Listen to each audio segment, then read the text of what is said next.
Hello, I'm a student at Harmony School Innovation Katy, and this is my software augmenting motorized bicycle project. So first of all, why did we make this project? The purpose behind this project was to create a more affordable alternative to common means of transportation. We saw the need within college students who needed a cheap yet fast/long-range vehicle.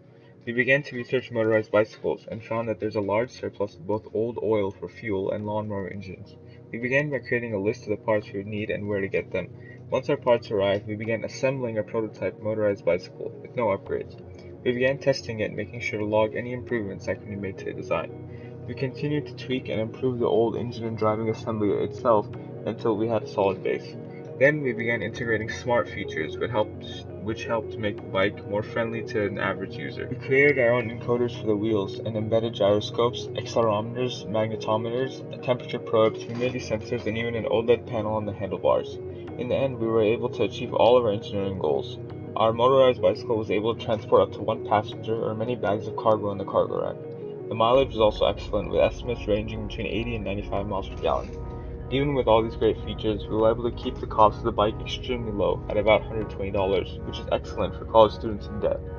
The motorized bike requires a mixture of oil and fuel to run, but initial tests suggest that vegetable/frying oil can substitute motor oil, allowing for cheaper fuel.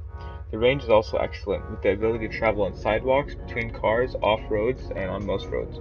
We were able to incorporate regenerative braking capabilities into the system, which allowed us to recover some of the kinetic energy as electrical energy. We plan on extending this project further with more sensors, simpler operation, and more power, which will be achieved by tuning the engine properly and balancing fuel to oil ratios. For the English component of this project, we decided to create a poem. It's called Lightning and Fire. The rhythmic motion of the pedals, whirring consistently to get up to speed. Then he pulls a lever and it begins.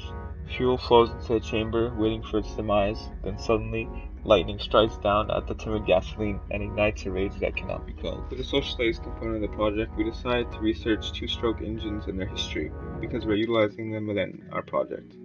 Two-stroke engines have evolved over the past few years to become the simple, light, and powerful engines they are today. The first commercial two-stroke engine was created by Scottish engineer Dugald Clerk.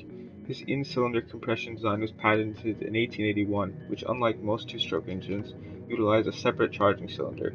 Englishman Joseph Day created the crankcase scavenge engine that pushes exhausted gas charge out of the cylinder and draws in a fresh mixture of air and fuel for the next cycle. In 1878, the two-stroke gas engine was created by German inventor Carl Benz. Following that, the first practical two-stroke engine was produced. The refined engine is credited to Alfred Angus Scott. Since then, there have been a number of designs and nominations for each one possessing their own respective advantages and disadvantages. The following video shows one of our first startups. Notice the sound the engine makes.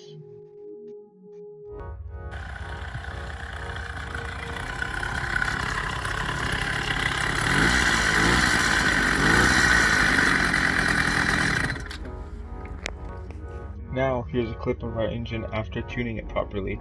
Pay attention to the sound the engine makes and compare it to the original sound.